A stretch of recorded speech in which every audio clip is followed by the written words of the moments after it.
तो 15-20 दिन समय मिले रोज, तब जाकर के 2 श्लोक समझ सकते हैं। 1 घंटे में समझाना तो मुश्किल है। तो फ्लो चार्ट समझते हैं? फ्लो चार्ट कितने लोग समझते हैं? फ्लो चार्ट ओके, लगभग 50%, 50% लोग समझते हैं फ्लो चार्ट क्या होता है। फ्लो चार्ट का मतलब है ऊपर से नीचे आती है कोई वस्तु, जैसे जल आकाश से अभी गिर रहा है, भूमि पर आ रहा है, ऊपर से नीचे आती है, उसको कहते हैं फ्लो चार्ट। तो ऊपर आती है एक वस्तु, फिर नीचे आती है। तो ये 2 श्लोक हैं, 62 नंबर और 63 नंबर। इसको फ्लो चार्ट बताया गया भगवान के द्वारा कि एक व्यक्ति का विनाश किस कारण से होता है। तो हम सब चाहते हैं कि हमारा विनाश ना हो, इसीलिए हम सब इस केंद्र पर आते हैं, भक्तों का संग करते हैं। तो हम लोग सब मिलकर के फ्लो चार्ट की चर्चा करेंगे। 62 नंबर श्लोक बोलेंगे मेरे पीछे। ध्यायतो विषयान् पुंसा संगस्तेषुपजायते संगात् संजायते काम कामात् क्रोधादभिजायते क्रोधात् भवति सम्मोहः सम्मोहात् स्मृति विभ्रहम् स्मृति भ्रशांत बुद्धिनाशो बुद्धिनाशात् प्रणश्यति। तो हम सब चाहते हैं कि हमारी बुद्धि प्रणश्यति, पतन ना हो, वह नीचे ना गिरे। इंटेलिजेंट चाहते हैं अपने बच्चों को और स्वयं को, या मूर्ख बनाना चाहते हैं? इंटेलिजेंट बनाना चाहते हैं। एक व्यक्ति मुझसे पूछ रहा था, प्रभु जी हमसे कोई गीता नहीं लेता है, हम क्या बोले जिससे कोई भी व्यक्ति हमसे गीता ले ले? मैंने कहा आप जाकर के बोलिए this book is for intelligent people. तो मैंने एक बार मेट्रो स्टेशन पर, तब हम लोग इंडिविजुअल बुक वितरण करते थे, अब तो उतना समय नहीं है कि हम रोड पर जाएं, लेकिन अभी तो हम विशाल कार्यक्रमों में पुस्तक वितरण करते हैं। लेकिन एक बार मैं गया था तो एक एडवोकेट थी वो आई, तो मैंने कहा भगवत गीता ले लीजिए, और भी भक्त खड़े थे तो उन्होंने इग्नोर करके आगे चले गए। तो उन्होंने बोला प्रभु जी नहीं लिया उन्होंने। मैं कहा no problem, this book is for intelligent people. तो वो यू टर्न लेके वापस आ गए। कहती ऐसे क्यों बोला आपने इंटेलिजेंट? में कहा ये बुद्धिशाली लोगों के लिए है। तो कहती अच्छा, तो मगर जो नहीं लेगा वो मूर्ख हो गया। मैंने कहा शास्त्र के हिसाब से तो हो गया, बाकी तो हर व्यक्ति अपने आप को समझदार समझता है। अगर रिक्शा चलाने वाले को बोलो क्या तुम मूर्ख हो, तो क्या कहेगा? अरे हम का मूर्ख समझती हो, हम बहुत पढ़ा लिखा है। तो हर व्यक्ति अपने आप में ज्ञानी है, इसीलिए हर व्यक्ति राय देता है। तो बोली अच्छा, तो मैं मुझे दे दो। तो मैंने कहा ठीक है, इनको एक भगवत गीता दे। कह रही नहीं एक नहीं 12 दे दो। तो उन्होंने 12 भगवत गीता ली। बोली मैं अपने ऑफिस में सबको दूंगी क्योंकि हम सब बुद्धिशाली हैं। तो इसलिए इस प्रकार के हमें समझना चाहिए कि बुद्धि अगर हमें अपनी तेज करनी है, प्रखर करनी है, तो ये गीता पढ़नी चाहिए नित्य प्रतिदिन। ध्यायतो विषयान् पुंसा संगस्तेषु जायते। तो इसका पहला ऊपर है ध्यायतो विषयान् पुंसा, लिख सकते हैं इसको, ध्यायतो विषयान् पुंसा। ध्यायतो विषयान् पुंसा क्या है? ब्रैकेट में इसके नीचे सब टाइटल में लिखेंगे कि जैसे ही कोई व्यक्ति अपने जीवन में किसी विषय का चिंतन करता है, अब वो विषय कुविषय भी हो सकता है और सुविषय भी हो सकता है। जरूरी नहीं कि हर वक्त विषय का अर्थ गंदी चीज ही होता है। विषय शब्द का मतलब है टॉपिक, कोई भी एक विषय वस्तु संसार में जिसके लिए हम जीवन जीते। जैसे बच्चों की शादी कराना, ये क्या है? कुविषय है कि सुविषय? कु है, सुविषय है। और अगर हमें मदिरा पान करना है, ये कु है कि सु है? कुविषय है। तो ऐसे हम भेद कर सकते हैं कि कुविषय क्या है, बुरा विषय क्या है, और अच्छा सुविषय क्या है। तो कोई भी विषय का ध्यान करना, यानी कि हर वक्त उसके बारे में चिंतन करते रहने को कहा है। ध्यायतो विषयान् पुंसा। पुंसा मतलब जितने भी मनुष्य, इस पुंसा मनुष्य जाति है जो अपने आप को पशु न कहकर मनुष्य कहते हैं। आप क्या कहते हैं अपने को? पशु की मनुष्य? मनुष्य। तो जो मनुष्य है ये उनके लिए ही है। अगर कोई व्यक्ति ना सुन रहा हो कि हम तो नहीं मानते, बोले कोई बात नहीं, ये ज्ञान तो किनके लिए है? मनुष्य के लिए, पशु के लिए नहीं है। एक बार एक व्यक्ति ने मुझसे इससे पूछा, मुझे कहता है तो हर व्यक्ति के आनंद का अपना तरीका होता है। मैंने कहा जैसे? बोला कि तुमको इस प्रकार गीता का ज्ञान बांटकर आनंद मिलता है, हमको पीकर के आनंद मिलता है। ये तो अपना अपना आनंद है। हर व्यक्ति के पास अपना चुनाव करने की शक्ति, कोई भी किसी प्रकार से चुनाव करके आनंद ले सकता है। तो मुझे बहुत दुख लगा कि अरे देखो इसने तुरंत आनंद को कैसे भेद कर दिया। हम तो इतने लोगों को बोलते हैं ब्लिसफुल लाइफ, चैंट हरे कृष्णा ब्लिसफुल लाइफ, ये तो कह रहा है पीकर के आनंद मिलता है। तो मैंने कहा नहीं वो आनंद नहीं होता, क्योंकि फिर आपको सुबह उतारने के लिए नींबू पानी पीना पड़ता है, तो आनंद तो उतारना नहीं पड़ता, उसको क्यों उतारना पड़ता है। तो फिर 2 मिनट चुप हो गया, बोला नहीं नहीं ये तो अपना तरीका है, हमें चढ़ाकर नशे में आकर बहुत आनंद होता है, इसमें क्या भेद है, आपको उसमें आनंद हमको इसमें आनंद। मैं नहीं भेद तो कुछ नहीं है, लेकिन मैं एक प्रश्न पूछना चाहता हूं। बोला पूछिए। मैंने कहा कि अगर कीचड़ में एक सुअर पड़ा हो और वो इतने आनंद में होता है कि वो उसमें 12-13 बच्चे पैदा करता है कि नहीं, हमसे ज्यादा करता है, कितने आनंद में होगा, तभी तो इतनी मल्टीपल जनरेशन पैदा कर रहा है। 13 बच्चे 14 बच्चे कितने आनंद में पड़ा है कीचड़ के अंदर। तो मैंने कहा अगर वो आपको छू जाए तो कैसा लगेगा। तो इतने में वो भूल गया कि प्रश्न कहां से शुरू हुआ था। तो बोला कि अरे बुरा लगेगा, अरे वो सुअर है और मैं इंसान हूं, कीचड़ में पड़ा हुआ है। मैंने कहा बस उसमें और तुम में जितना भेद है उतना ही तुम में और मुझ में भेद है। जब तुम्हारा आनंद है और मेरे आनंद में इतना ही भेद है, सुअर के आनंद में तुम्हारे आनंद में भेद है, ऐसे तुम्हारे और मेरे आनंद में भेद है। तब उसको समझ में आया अच्छा इतना डिफरेंस है, आनंद का भी भेद होता है। आनंद शब्द का लोग उपयोग करते हैं, लेकिन आनंद आज तक किसी को मिला नहीं, क्योंकि आनंद अगर मिल गया तो कभी घटता नहीं। ध्यायतो विषयान पुंसा संगस्तेषु उपजायते। जैसे ही किसी भी विषय का चिंतन करेंगे, दूसरा फ्लो चार्ट का पॉइंट आएगा संग तेषु उपजायते। उस व्यक्ति की इंद्रियां उसमें आसक्त हो जाएंगी, अटैच हो जाएंगी। अब सभी लोग क्रोध से पीड़ित है, भक्त भी बोलते हैं हमें बहुत क्रोध आता है प्रभु जी, कंट्रोल नहीं होता। हो सकता है कोई व्यक्ति जाहिर ना करे कि मुझे क्रोध नहीं आता है, लेकिन उसको क्रोध आता है। हर व्यक्ति को क्रोध आता है। हमारे आचार्यों ने भी बहुत सारी ऐसी लीलाएं सुनाई जहां पर उनको क्रोध आया। शिला रूप गोस्वामी ने शिला जीव गोस्वामी को एक बार बहुत गुस्सा किया। एक बहुत बड़े दिग्विजय पंडित आए थे और दिग्विजय पंडित ने शिला रूप गोस्वामी की कृति के अंदर एक त्रुटि निकाली। बोले आपने मुक्ति को पिशाचनी लिखा है, तो मुक्ति तो पिशाचनी नहीं होती है, सारी दुनिया मुमुक्षु है, मुक्ति की कामना करती है, तो आपने मुक्ति को पिशाचनी कैसे कह दिया। तो रूप गोस्वामी बोले कि ठीक है मैं इसको वापस करेक्ट करूंगा, ठीक करूंगा। लेकिन जीव गोस्वामी जो उनके शिष्य हैं उनको अच्छा नहीं लगा। उन्होंने कहा अरे कैसे मेरे गुरुदेव की बेइज्जती कर दी। जो ऋषिला रूप गोस्वामी रूप मंजरी उसको कह रहे हैं कि तुमने त्रुटि कर दी। अरे ये क्या जानता है, अपने ज्ञान के घमंड में घूम रहा है। पीछे पीछे गए यमुना के तट पर और जाकर के बहुत क्रोध व्यक्त किया, आपने ऐसे कैसे कर दिया, ऐसे कैसे कर दिया। तो बोले मुझे क्षमा कर दीजिए, मैं जानता नहीं था कि मुक्ति को पिशाचनी क्यों कहा गया है। बोले भक्त की दृष्टि से मुक्ति पिशाचनी है।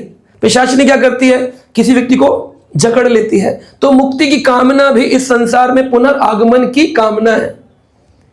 तो मुक्त होने वाला व्यक्ति आज तक मुक्ति समझा ही नहीं। जिस मुक्ति की चर्चा संसार के लोग करते हैं वो पुनर्आवृत्ति की कामना है, लिबरेशन। हमें क्या चाहिए, डिवोशन, भक्ति। तो डिवोशन के लिए चाहिए इमोशन, और इस सोसाइटी में सारे लोग कैसे संसार में इमोशन लेस। तो इमोशन लेस लोग कभी डिवोशन नहीं। For devotion you need emotion, लेकिन इमोशन संसार के लिए नहीं, भगवान के लिए। रोना है तो भगवान के लिए, हंसना है तो भगवान के लिए, नाचना है तो भगवान के लिए। वो इमोशन जो संसार के थे उन्हें कृष्ण की ओर केंद्रित कर देंगे तो वही इमोशन डिवोशन बन जाएगा। तो ये बात उन्होंने बताई तो उनको बड़ी गिल्टी हुई। बोले हाँ मुझसे गलती हो गई। दिग्विजय पंडित रूप गोस्वामी के पास आए, बोले मुझे क्षमा करिए, कल मैंने आपकी कृति में त्रुटि निकाली है, मुझे इसके लिए क्षमा कर दीजिए। श्री जीव गोस्वामी को बुलाया, बोले इन्होंने क्षमा क्यों मांगी, क्या तुमने कुछ कहा। बोले हाँ गुरुदेव, मुझसे सहा नहीं गया कि मेरे गुरु की कृति के अंदर कोई त्रुटि निकाले, मुझे बहुत क्रोध आया। श्री रूप गोस्वामी ने क्या कहा, तुमको क्रोध आया, तुमको क्रोध पर क्रोध नहीं आया। तुमको क्रोध आया, तुमको क्रोध पर क्रोध नहीं आया कि मुझे क्रोध क्यों आया। भक्त भी चिढ़ रहे होते हैं, इरिटेट हो रहे होते हैं, चिल्ला रहे होते हैं, वो भूल जाते हैं कि मुझे क्रोध को आना नहीं चाहिए। क्यों, बोले कामः क्रोधः लोभः तस्मात् एतम त्रयम त्रिजेत नरकस्य त्रिविधम द्वारम। नरक का स्ट्रेट हेल है, हाईवे है। जैसे है ना Meerut highway, Haridwar highway, Bombay highway, ऐसे नरक का हाईवे क्या है, काम, बोलिए, क्रोध, लोभ। काम मतलब ना, नॉट ओनली काम वासना है, इच्छा है, डिजायर। क्या आप में डिजायर नहीं है कि मेरे पास डिजायर हो। तो डिजायर है काम, क्रोध, एंगर, और मोह, लोभ यानी लालच, ग्रीड। तो काम, क्रोध, लोभ, ये तीनों क्या है? नरकस त्रिविधम द्वारम, ये नरक के द्वार है, गेट, इसके माध्यम से ही प्रवेश किया जाता है। तो आप देखिए, उस क्रोध के ऊपर क्रोध आना चाहिए, लेकिन क्यों आता है? संगस्तेषु उपजायते, जैसे किसी विषय का चिंतन करेंगे उससे आपकी आसक्ति रहेगी। तो पहला टॉपिक क्या है? विषय का चिंतन। दूसरा क्या है? आसक्ति, किससे? उस विषय से। तीसरा क्या है? संगात संजायते कामा, संजात संजायते कामः, अब उस आसक्ति से विकसित होती हुई एक इच्छा जागृत होगी कि ये इच्छा जो थी ये पूरी होनी चाहिए, ये इच्छा पूरी। तो पहले तो आई इच्छा, फिर आई क्या?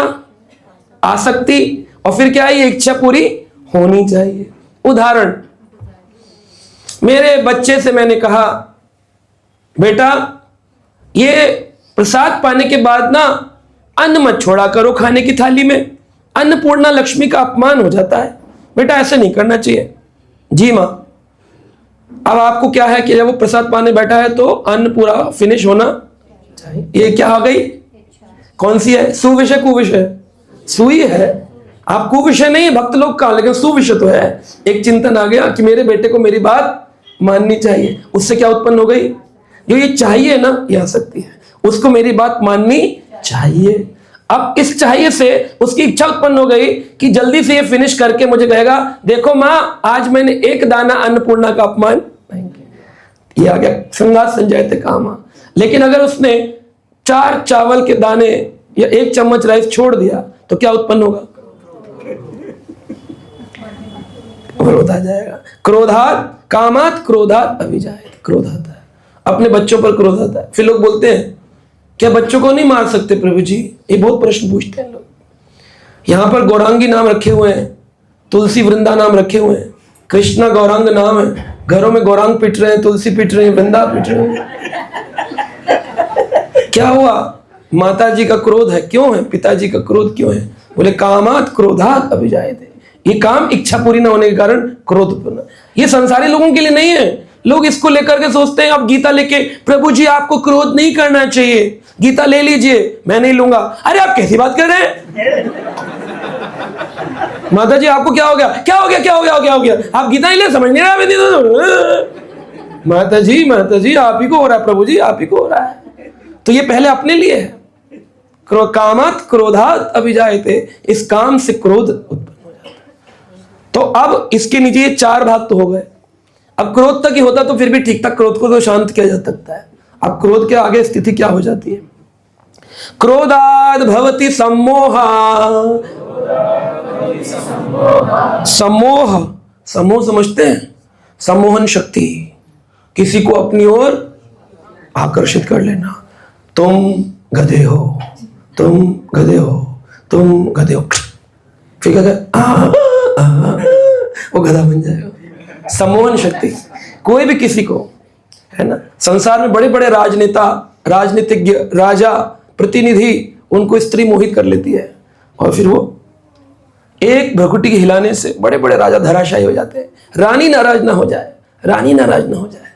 बड़े बड़े राजा हजारों सेनाओं को मार के आए, लेकिन रानी के आगे सामने दशरथ महाराज, इतने बड़े योद्धा दशरथ, जो 10 रथों को अकेले थाम लिया करते थे, एक केकई के कोप भवन में प्रवेश करते ही धराशायी हो गए। अरे केकई नाराज मत हो, नाराज मत हो, नाराज मत हो। यह है सम्मोहन। तो क्रोध से बड़ा सम्मोहन शक्ति कोई नहीं है। ये क्रोध क्या करता है? व्यक्ति को सम्मोहित कर लेता है कि तेरा बच्चा तेरी नहीं सुनता, समाज क्या कहेगा। ये विचार सम्मोहन है, ये सम्मोहन है। अरे तुम्हारे बच्चे तुम्हारी नहीं सुन रहे, सम्मोहन है। बेटा तुम्हें इंजीनियर बनना है, बेटा कलाकार बनना चाह रहा है, बेटा क्रिकेटर बनना चाह रहा है, तिलक लगा रखे हैं, दीक्षित भक्त हैं, बच्चा क्रिकेटर बनना चाह रहा है, सपोर्ट करेंगे? मंदिर वाले क्या कहेंगे? देखा है गौरांगी की मम्मी को, क्या कहेगी वो? ये क्या चल रहा है? क्रोधात भवति सम्मोह, सम्मोहित हो गए। हमें पता ही नहीं चलता कि हम सम्मोहित हो रहे हैं। क्रोधात भवति सम्मोह, सम्मोहात स्मृति विभ्रम, सम्मोहित होने पर स्मृति का विभ्रम हो जाता है। हम भूल ही जाते हैं कि ये भगवान के द्वारा प्रदत्त संतान है, या मेरे पतिदेव हैं, या मेरे परिवार के लोग हैं, या मेरी पत्नी है, या मेरे बच्चे हैं। स्मृति विभ्रम हो जाती है।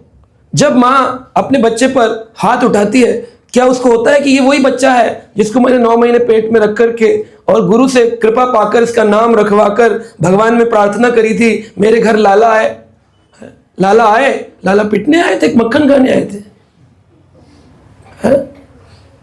तो एक दिन ही बता रहा था, बोला प्रभु जी हमने तो इसलिए इसका नाम कृष्णा रखा था क्योंकि हमें लगा था ये कृष्ण जैसा होगा।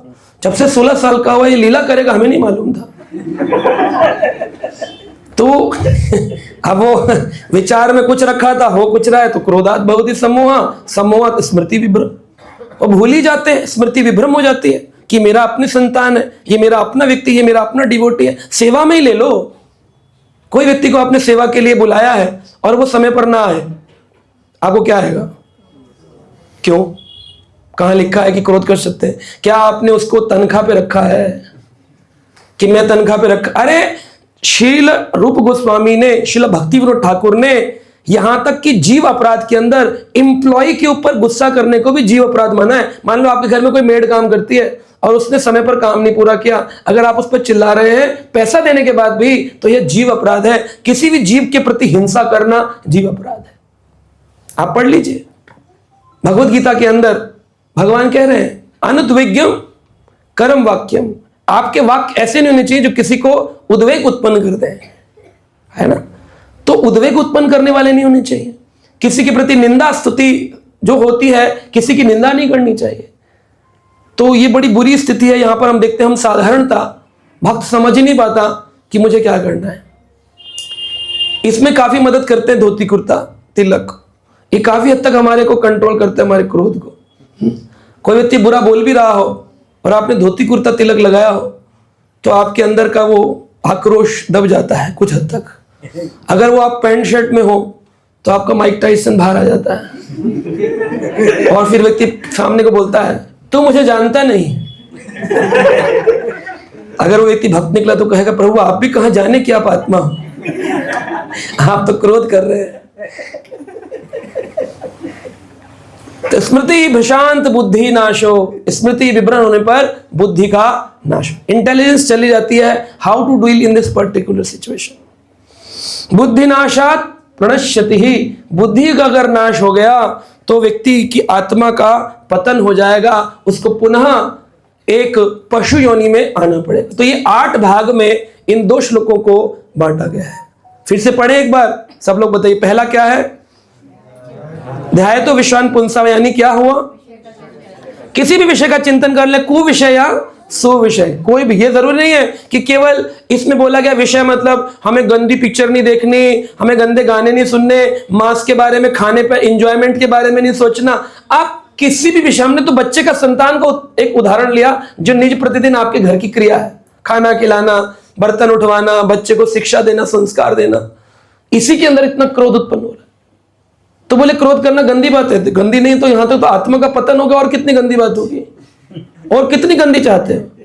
निश्चित ध्याय तो विषान पुंसा, पहला टॉपिक है किसी भी विषय का चिंतन। दूसरा आसक्ति, तीसरा आसक्ति से इच्छा उत्पन्न होना कि ये कार्य पूरा होना चाहिए, और वो ना पूरा हुआ तो क्रोध, क्रोध आएगा, हमेशा आएगा।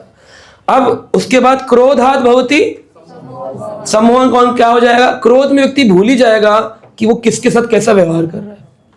नथुने ऐसे बड़े बड़े हो जाते हैं नाक के, आंखें लाल हो जाती हैं, और चिल्ला चिल्ला के बोलते मैं गुस्सा नहीं कर रहा हूं, मैं गुस्सा नहीं कर रहा हूं, मेरी आवाज ही ऐसी है। फिर आपकी ऐसी आवाज तो नहीं थी।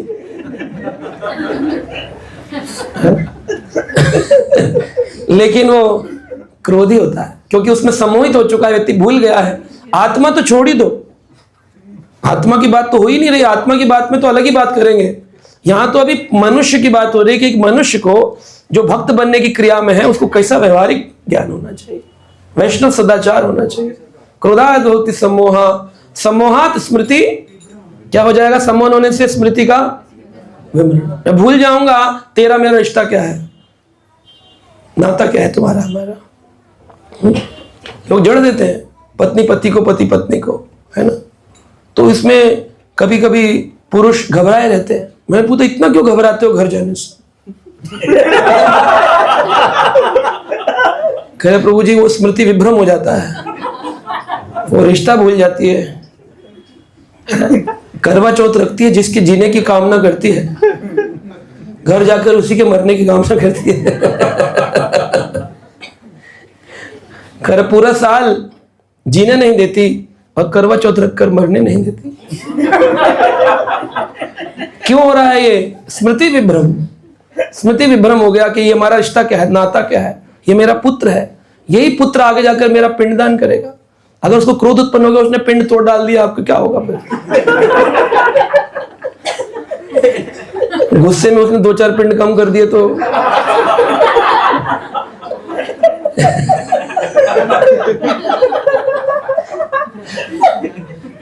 स्मृति विभ्रम नहीं होना चाहिए। स्मृति विभ्रम, स्मृति विभ्रम, स्मृति भ्रशांत, बुद्धि नाश हो, इससे बुद्धि का इंटेलिजेंस चली जाती है। How to deal in this situation. देखो दुर्योधन साक्षात ठाकुर जी को देख रहा है, भगवान कृष्ण शांति दूत बनकर गए हैं और भगवान कह रहे हैं 5 गांव दे दो और फिर ये पांडव जो है वो तुम्हारे को कुछ कष्ट नहीं देंगे, तुम इंद्रप्रस्थ का राज्य संभाल लो, तुम हस्तिनापुर का राज्य संभाल लो, जो तुम चाहते ले लो, लेकिन केवल 5 गांव इनको दे दो, ये रह लेंगे। भगवान कृष्ण साक्षात, तो साक्षात भगवान को देखकर भी कोई भक्त नहीं बन सकता क्या? लोग बोलते हैं प्रभु जी हम मंदिर तो जाते हैं, गीता तो हमारे घर में है, जप तो कर रहे हैं, हमारे परिवार के लोग भक्त नहीं बन रहे हैं। नहीं बनेंगे। दुर्योधन नहीं बना, साक्षात भगवान के साक्षात दर्शन। भगवान ने अर्जुन को विराट रूप बाद में दिखाया, अर्ध विराट रूप दुर्योधन को पहले दिखा दिया, लेकिन वो अर्ध विराट रूप देखकर भी समझा नहीं कि ये कौन है। कह रहा देखो ग्वाला कैसा तेज प्रकट कर रहा, पकड़ लो इसको, बांध लो इसको। कृष्ण की निंदा करी, ग्वाला कहा भगवान को। तो सोचिए कैसे भगवान को दर्शन। लोग बोलते हैं हम 4 धाम यात्रा में गए थे गुरु जी, बड़ा आनंद हुआ, है ना। घुटनों दर्द होता है और कोई आनंद नहीं होता। यथारूप जैसे के वैसे के वैसे प्याज खाते थे, जाते वक्त भी लौट के भी प्याज के पराठे चल रहे हैं, कोई परिवर्तन नहीं हुआ। क्यों नहीं हुआ? क्योंकि 4 धाम यात्रा घूमने का विषय नहीं है, 4 धाम यात्रा परिवर्तन का विषय है। आप किसी धाम में जाएं, भक्त संघ में जाएं, जब इंदिरापुरम की यात्रा निकले, पंकज राय प्रभु ले जाएं, आपको चाहिए उनके साथ में, प्रभु जी से श्रवण करिए, प्रभु जी से कथा सुनिए, भगवान गौर निताई का कीर्तन करिए, तब वो यात्रा धाम यात्रा बनती है। अकेले निकल जाते हैं 4 धाम में घूमने के लिए, है ना, तो ये 4 धाम कोई फल नहीं देगी। क्योंकि पहले 4 धाम पैदल चलते थे लोग, महीनों महीनों पैदल चलते थे, तब 6 महीने में एक धाम पहुंचते थे। अब 6 महीने चल के आए वो एक दिन में तो वापस नहीं जाएगा, 2-4 महीने रहते थे, धाम के एनवायरनमेंट को एब्जॉर्व करते थे, जप करते थे, कीर्तन करते थे, कथा सुनते थे, परिवर्तन हो जाता था। फिर वहां से दूसरे धाम जाते थे, कॉन्टिन्यूसली एक बार में 4 धाम होता था। फिर वो यहाँ से रामेश्वरम, रामेश्वरम से फिर द्वारका, द्वारका से बद्रीनाथ, बद्रीनाथ से वह जा रहे हैं जगन्नाथपुरी। फिर 4 धाम में अगर पैदल पैदल घूमा जाए और महीनों 2 महीने रुका जाए तो 3-4 साल 5 साल में जाकर के 4 धाम पूरे। अब 5 साल वो मोबाइल तो था नहीं कि फेसबुक पे वो व्हाट्सएप स्टेटस दिखा देगा, कि वो वीडियो कॉल कर लेगा, देखो कितनी सुंदर बर्फ पड़ी है यहाँ पर, मैं गंगोत्री हूँ, यमुनोत्री हूँ। वीडियो कॉल तो होगा नहीं। तो 5 साल अपने परिवार से वह अलग रहता था, वो भूल ही जाता था कि मेरा कोई परिवार भी है। वो अपने को अकेला मानने लगता था और भगवान का भजन करते करते जब वापस अपने गांव आता था, वो पुनः उसी भजन का प्रचार करता था, उसी भजन को, इसलिए 4 धाम मुक्त करता था। ये कौन सा 4 धाम है? बुकिंग करा ली, एरोप्लेन लिया, एयरपोर्ट पे उतरे, वहां पहुंचे, वीआईपी बुकिंग में दर्शन किए, फिर दूसरी जगह, तीसरी जगह, चौथी जगह आ गए, वहां हफ्ते के अंदर 4 धाम पूरे। मुक्त हो जाएंगे इससे।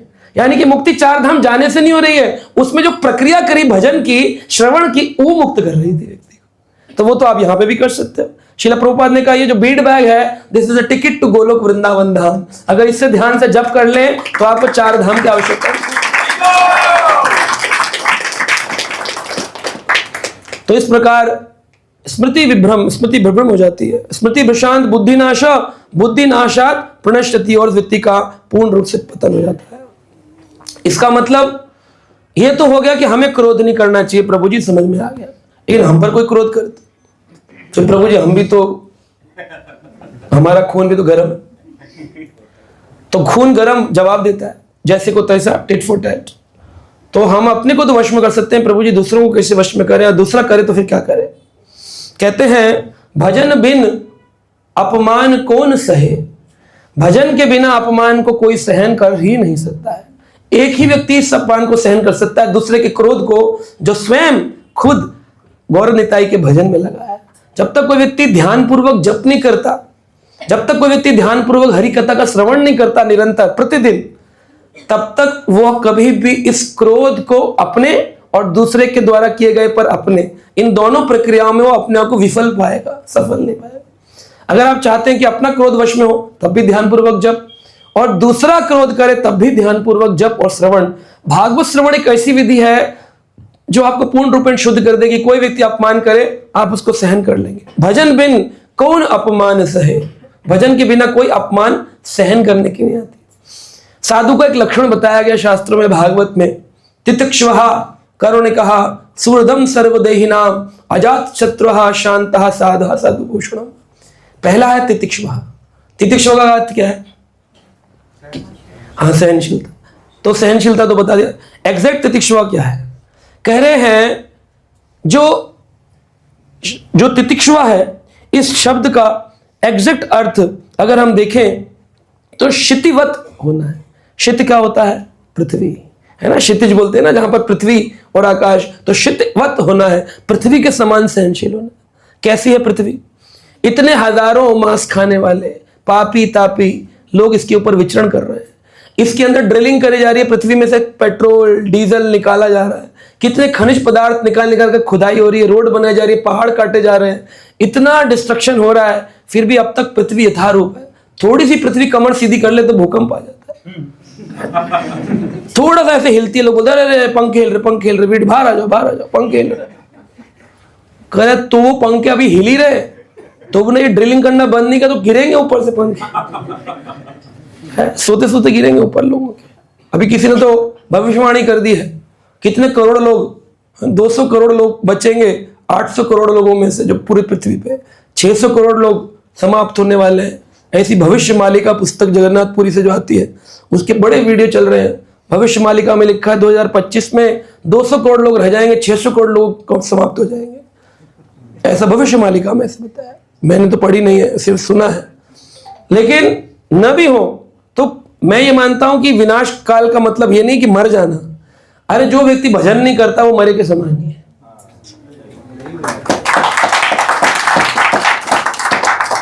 तो असलियत में व्यक्ति वही है जो पशु के जैसा जीवन ना जिए, मनुष्य जैसा जीवन जिए। विदुर जी महाराज का उदाहरण देखें, इतनी डिसरिस्पेक्ट अगर हमारी हो जाए, इतना अपमान, तो फिर हम तो मतलब बोलेंगे अरे प्रभु जी विदुर नहीं बन रहे, इस समय हम हनुमान बन रहे हैं। उन्होंने लंका में आग लगाई थी, मैं इस इतिवटी घर में आग लगा दूंगा। आग लगा दी, आग लगा दी, आग लगा दी। इतनी आग लगा देंगे। Youth can understand more. Okay, so only devotees can accept every type of disrespect. Only devotees, भक्त ही केवल अपमान को सहन कर सकता है। विदुर जी एक साधारण भक्त नहीं थे। केवल लोग बोलते हैं साग विदुर गर खायो ना पछतायो। भगवान का इतना प्रेम था, दुर्योधन की मेवा त्यागी, साग विदुर घर खायो, सबसे ऊंची प्रेम सगाई।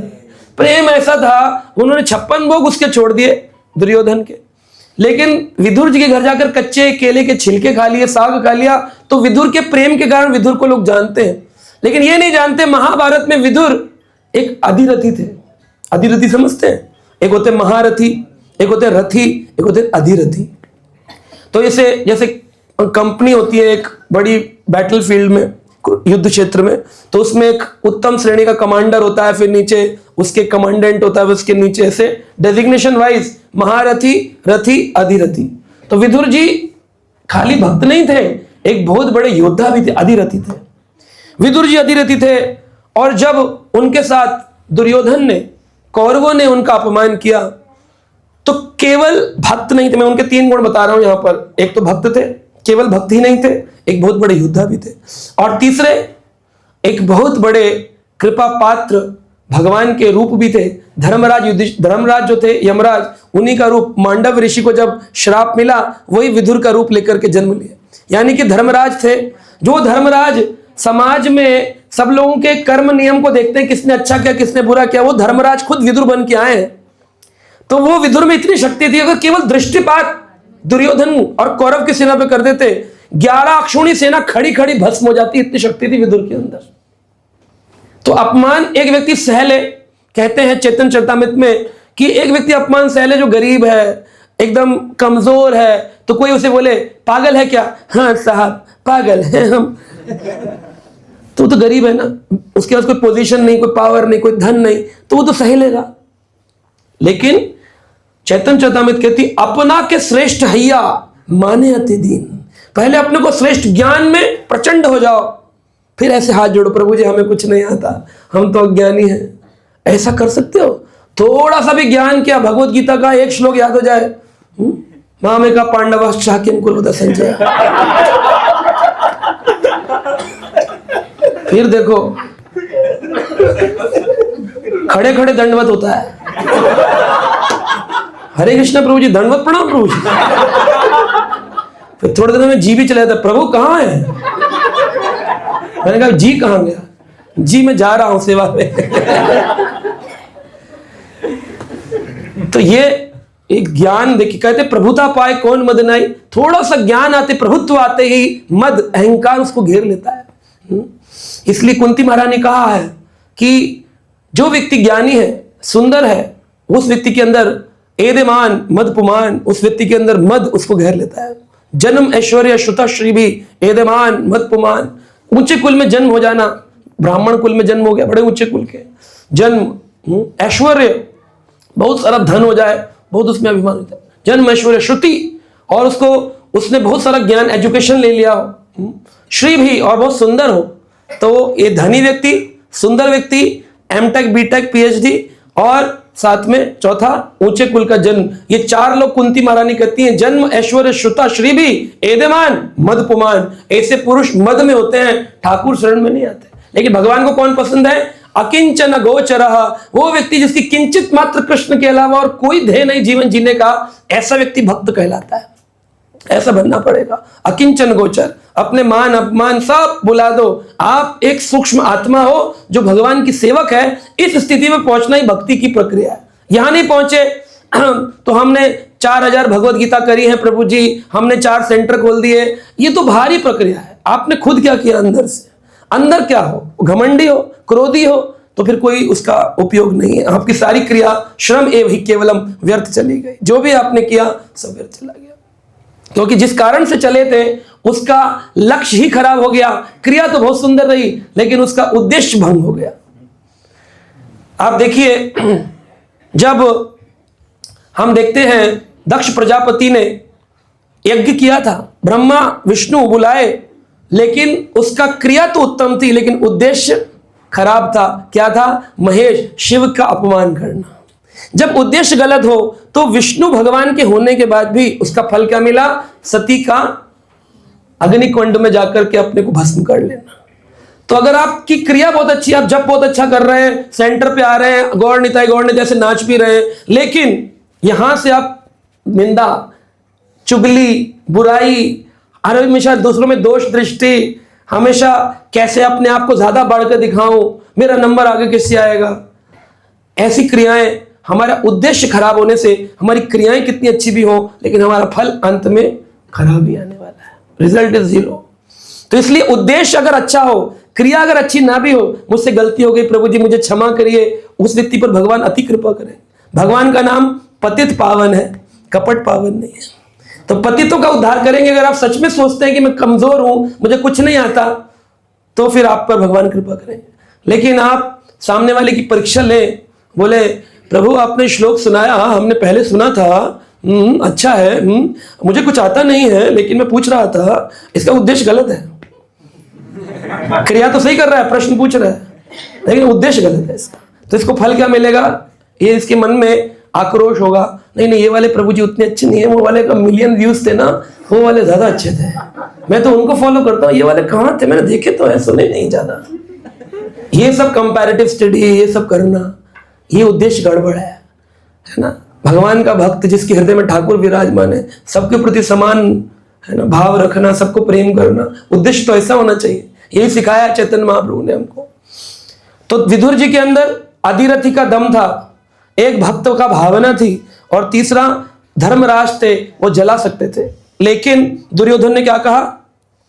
दुर्योधन ने अपनी सभा में जब विदुर जी ने कहा पांडवों के साथ ऐसा व्यवहार नहीं करना चाहिए आपको जैसा आप कर रहे हैं, दुर्योधन सोचो तुम्हारे भाई हैं, तुम्हारे वरिष्ठ ताऊ जी के, पांडु के पुत्र हैं, तुम्हें ऐसा नहीं करना चाहिए। तो क्या बोला? दासस्तु, दासी के पुत्र अपने चाचा को, काका जी करते थे विदुर को, आज भूल गया तो इस क्रोध में क्या हुआ? स्मृति विभ्रम हो गई। स्मृति भूल गया कि मेरे काका हैं।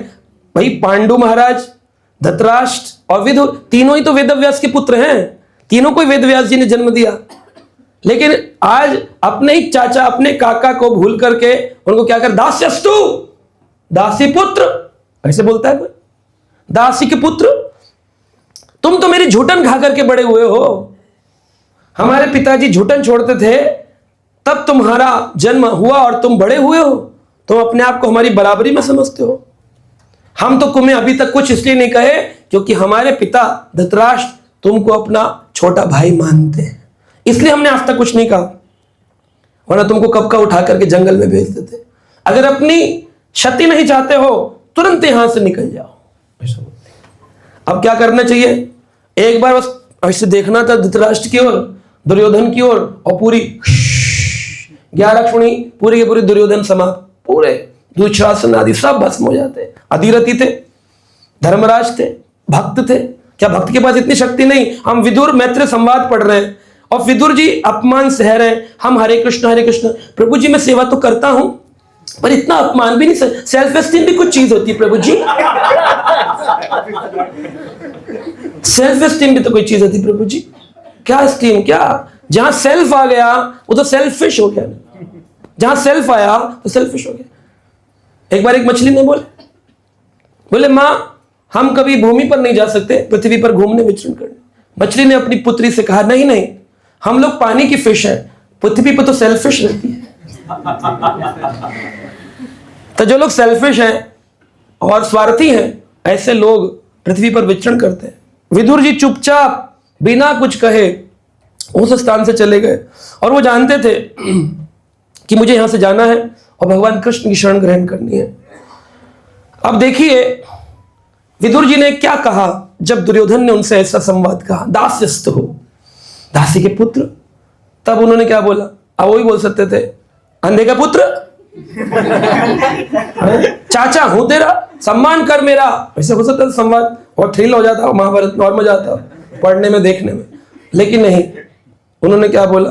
वो बोले देखो दुर्योधन इसमें तुम्हारी गलती नहीं है, तुम्हारी शिक्षा में गलती है।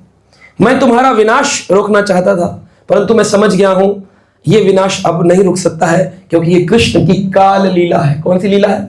काल लीला। अब कृष्ण कालोस्मि, काल बनकर कृष्ण आए हैं और भक्षण करके तुम सबको समाप्त करने के लिए। अब मैं इस क्रिया के मध्य में बोलूंगा नहीं, अब मैं कृष्ण भजन में चला और घर छोड़कर महाभारत काल में नहीं निकल गए।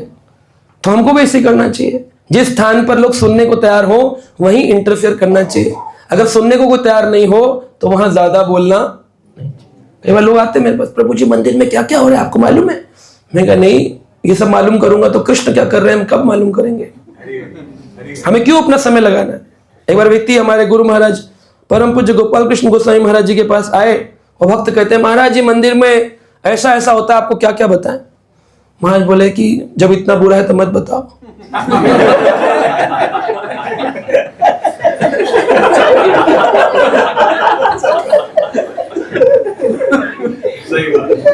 ये तो इतने खराब है, तुम करो कैसे कैसे आते, क्या बता रहे थे? तो मुझको और अपने आप को दोनों को निंदा का भागी बनाओगे, छोड़ो उसको। फिर भी बोला नहीं नहीं महाराज क्या करें, हम तो माला करते हैं, हम तो निष्ठावान है, हमारी दृष्टि जो है वो जाती है, हम देखते हैं और हमको बुरा लगता है कि आपने इतनी मेहनत करके मंदिर बनाए और यहाँ भक्त लोग क्या क्या कर रहे हैं महाराज, क्या क्या कर रहे हैं महाराज, बड़ा बेस लगा के क्या क्या कर रहे हैं। तो महाराज जी बोले अच्छा ठीक है, आपकी दृष्टि ऐसी है क्या? भजन करते हैं, मंगल आरती आते हैं, ग्रंथ पढ़ते हैं, ग्रंथ वितरण करते हैं। महाराज ने प्रश्न, हाँ महाराज सब करता हूँ, ये करता हूँ। अच्छा ठीक। महाराज बोले अगर मैं आपको एक पात्र दूं और उस पात्र में जल भरकर आपके मस्तक पर रख दूं और मैं बोलूं कि अगर उस पात्र में से एक भी बूंद गिरी तो आप दंड के भागीदार होंगे। आपको पूरे मंदिर में घूमना है और इसकी पात्र की एक भी बूंद न गिरे, ऐसा परिक्रमा लगा के मंदिर में घूम कर आओ और बताओ कहां कहां पर तुम्हें गलतियां दिखी आज के दिवस के अंदर। तो बोला कि महाराज जी, अगर मैं दृष्टि उधर डालूंगा तो यहां से पात्र टपकेगा और बूंद गिरेगी तो मैं दंड का भागीदार हो जाऊंगा। तो मैं महाराज जी कैसे देख पाऊंगा कि कौन क्या कर रहा है? महाराज बोले बस वही तो, ये जो तुम्हारी भक्ति का पात्र है, इसमें तुमने जो भागवत कथा का रस, हरिनाम का रस भरा है, तुम उस पर तो ध्यान देते नहीं हो और तुम दूसरों पर ध्यान देते हो, इसलिए इसका जल टिकता नहीं है, सारा बिखर जाता है और इससे तुम दंड के भागीदार, अपराधी बन रहे हो।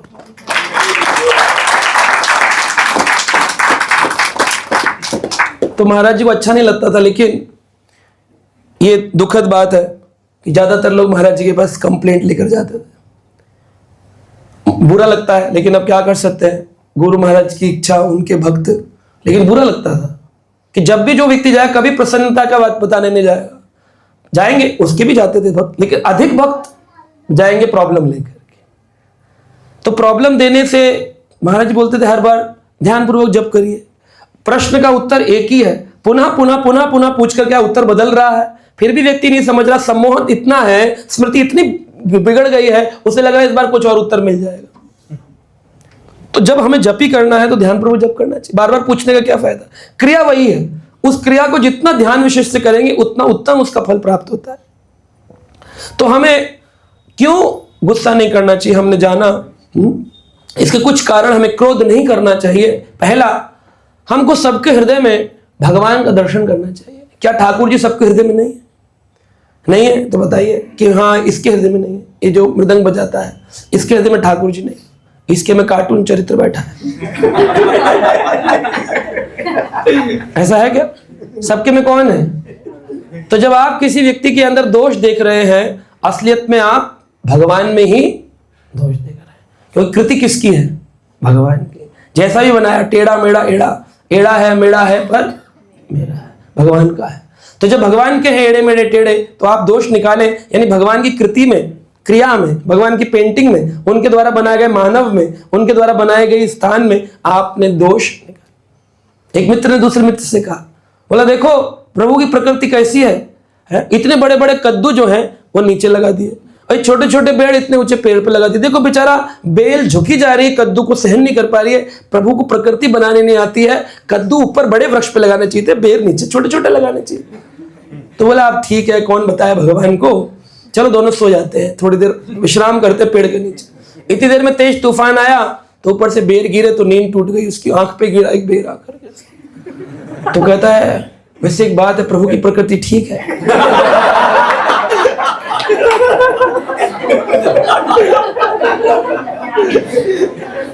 बोला अगर कद्दू ऊपर होते, कद्दू ऊपर से नीचे आते और मैं नीचे से ऊपर जाता।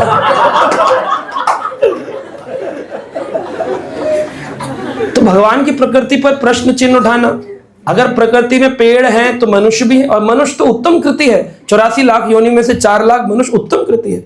तो हम जब पशु पर प्रश्न चिन्ह नहीं उठा सकते प्रकृति पर, तो मनुष्य पर क्यों उठाना? जैसा है तैसा है, ठीक है, आज नहीं तो कल लगा है रास्ते में पहुंच जाएगा। उसको प्रेम करो, शायद प्रेम उसको बदल दे, लेकिन दोष दंड देकर के कोई बदला नहीं जाता। आप देखिए जेल का भी नाम सुधार गृह है, दंड गृह नहीं, सुधार गृह है ना, उसको चेंज करके लिखा जाता है सुधार गृह। तो इस प्रकार से हर व्यक्ति के हृदय में अगर हम भगवान को देखेंगे, हम क्रोध नहीं। बच्चे के हृदय में कौन है?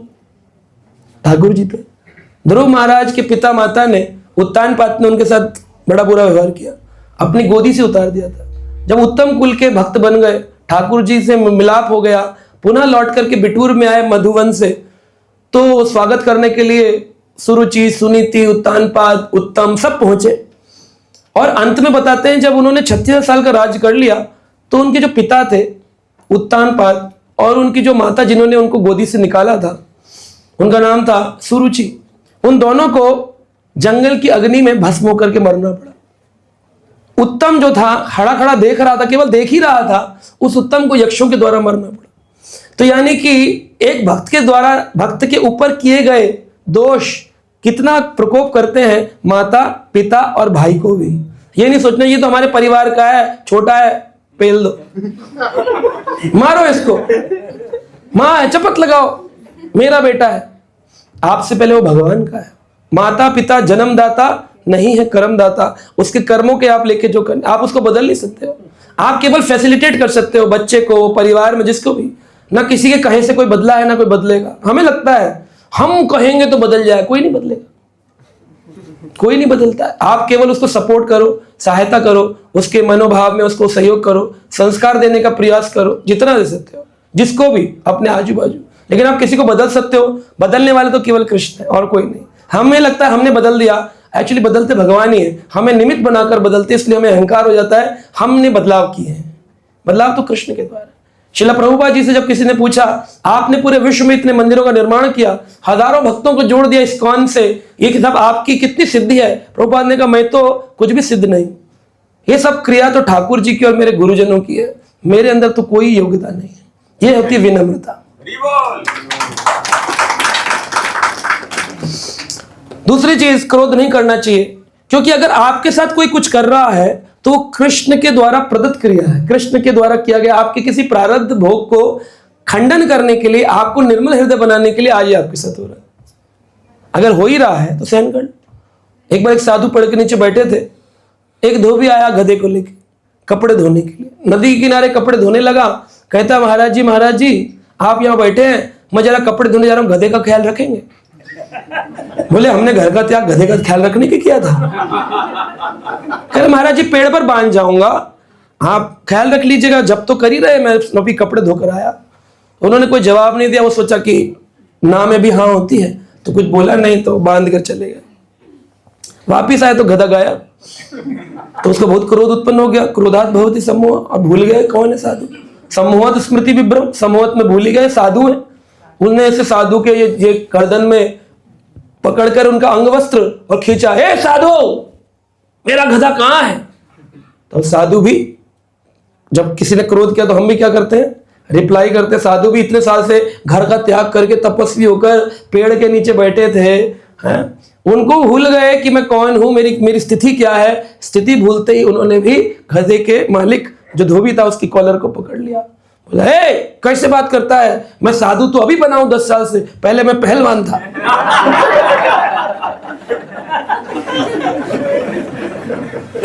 धोबी उनको मारे, वो उनको मारे। गांव युद्ध देख रहा था, कह रहे ऐसा युद्ध पहली बार हुआ गांव। बहुत देर युद्ध चला, लेकिन फिर बाद में साधु को लगा कि समय खराब कर रहा हूं, ये नहीं मानेगा। धोबी भी बोला, बेकार है, पहलवान तगड़ा है। वो बोला, छोड़ो छोड़ो, चला गया वहां से। अब गधा भी नहीं मिला, धोबी भी चला गया, क्रिया भंग हो गई, खत्म हो गया। लेकिन साधु को एक भाव उत्पन्न हुआ, मैंने 10 साल इस पेड़ के नीचे बैठकर निरंतर जप किया, साधन किया, भागवत पढ़ी, क्या फल मिला? प्रभु मुझे ले क्यों नहीं जाते हो इस संसार से निकाल करके? मैं तो आपकी कामना करता हूं, मुझे नहीं रहना इस निकृष्ट संसार में, ले जाओ प्रभु, ले जाओ। भगवान की आकाशवाणी, भगवान बोले, धोबी के वेश में मैं ही आया था।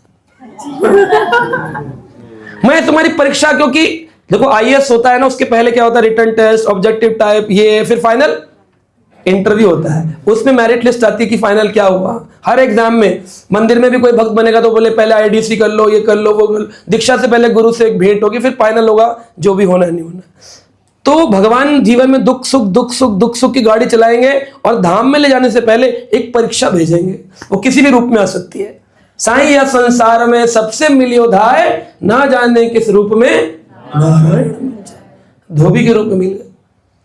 भगवान तो चले गए, वो पहलवान बहुत दुखी हुआ। 10 साल में मैंने उद्देश्य खराब कर लिया अपना। आया था भजन करने, लेकिन लड़ गया, युद्ध, क्रोध वैसा का वैसा ही, कोई परिवर्तन नहीं हुआ। तो क्या फल मिला? चले गए भगवान। भगवान ने फिर प्रयास करो, अब की बार मैं आऊंगा। एक बार, 2 बार, उसके जितनी बार होता था क्रोध उत्पन्न होता था। एक बार जब साधु को कई वर्ष बीत गए, उसने मन में ठान ली कि अब क्रोध नहीं करना। तो एक दिन वहां से, उस मार्ग से कई सारे कूड़ा बीनने वाले जो रोड पर घूमते हैं, वो लोग घूम रहे थे। उन्होंने देखा साधु बैठे हैं, और वहां से गुजरते वक्त एक की जो टोकरी थी वो उसके ऊपर गिर गई कूड़े की। पहले वाला अगर होता तो अभी तक तो वो धुन देता, लेकिन अब की बार उसने अपने को वश में रखा। और उल्टा बोला, बोला भाई तुम्हारी टोकरी गिर गई, तुम्हें चोट तो नहीं लगी? जैसे ही वो हुआ तो उस कूड़े बीनने वाले के रूप में ठाकुर जी थे। ठाकुर जी, अब तुम धाम जाने के योगी बन गए हो। तो अब देखिए, क्रोध कोई छोटी मोटी बात नहीं, हम यूं ही प्रतिदिन करे जा रहे हैं। कंठियां पहनी हुई हैं, तिलक लगाए हुए हैं, और भी कहता तिलक की तो शर्म करो, कहते ले मिटा दिया।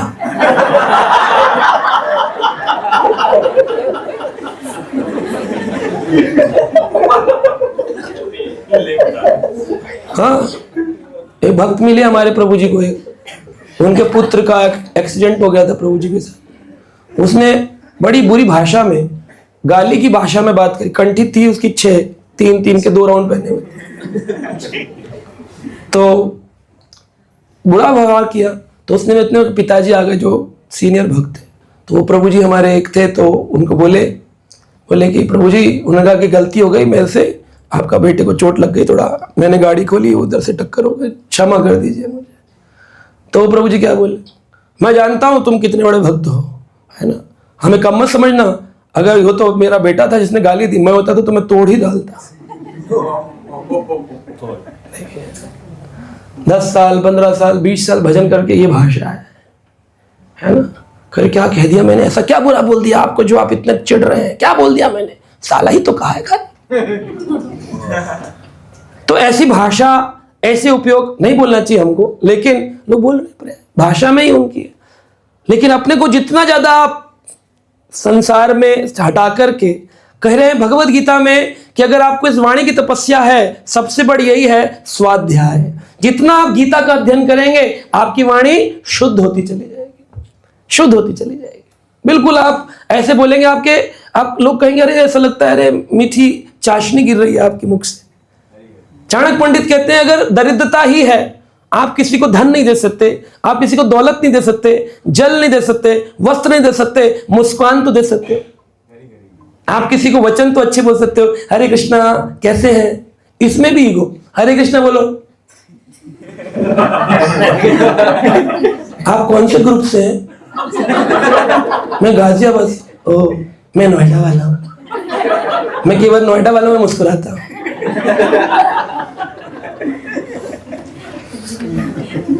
साधारणता व्यक्ति को सबके प्रति, जिसके माथा पर तिलक हो, जिसके न भी हो, सबके प्रति श्रील प्रभुपाद जी कहते हैं, यहां तक मायावादी के प्रति भी अपमान का भाव तो ना हो।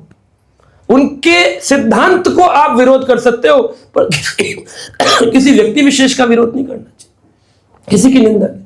तो पहला है सबके हृदय में ठाकुर जी को देखो। दूसरा है कि भगवान का प्रारब्ध समझो कि भगवान मेरा शुद्धिकरण करने के लिए ले गया है। अच्छा, तीसरी चीज, क्रोध कभी उत्पन्न नहीं होगा अगर आपको समझ ही ना आए कि उसने क्या कहा है।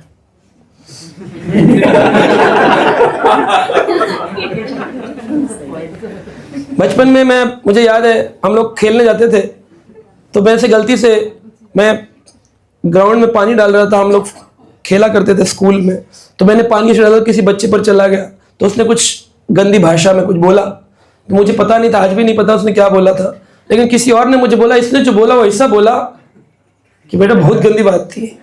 इतनी बात सुनकर के मुझे क्रोध उत्पन्न हो गया, मैंने उसको खूब लड़ाई किया उससे।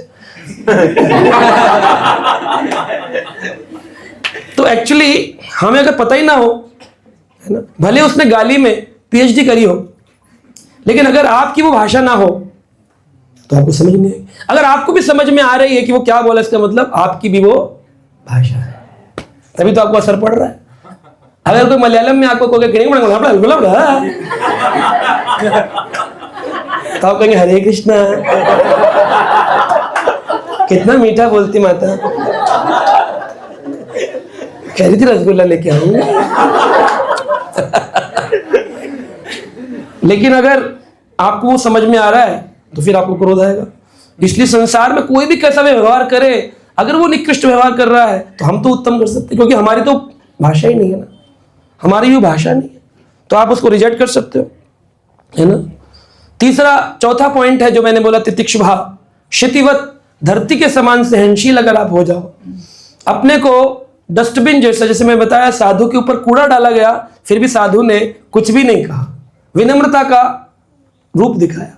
तो अगर हम ऐसे सहनशील बन जाएं, टॉलरेंस हमारे अंदर, जो तितिक्षुभाकारों ने कहा, जितनी ज्यादा सहनशीलता हो जाएगी, टॉलरेंस हो जाएगी। अगर भगवान की दृष्टि में देखा जाए तो केवल साधु का मतलब ही है सहनशीलता।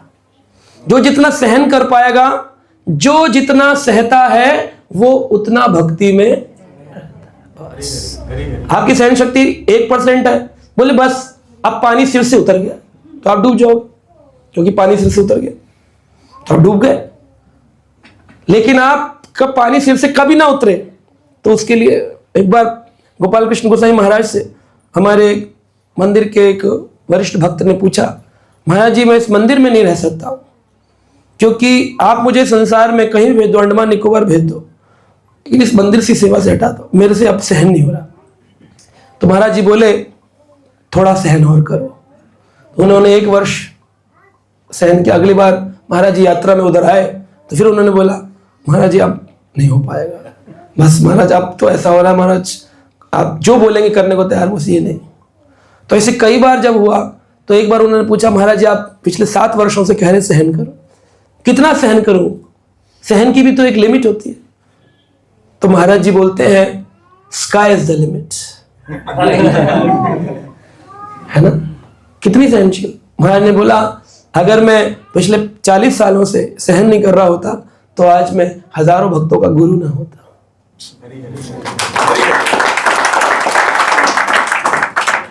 तो कोई भी योग्य व्यक्ति बनता है, केवल साधु का उत्तम लक्षण है सहनशीलता। जितना आप सहन कर पाएंगे ना, छोटी बड़ी बात, कैसी भी बात हो, इग्नोर करते जाओ, इग्नोर करते जाओ, अपने रास्ते पर चलते रहो, शास्त्र के रास्ते चलते रहो, प्रभुपाद के रास्ते चलते रहो, सीनियर वरिष्ठ वैष्णवों के अनुगत होकर के जिनसे जुड़े हो उनके कहने अनुसार चलते रहो, इधर उधर किसी की मत सुनो। आप देखो आप आराम से भवसागर पार कर जाओगे।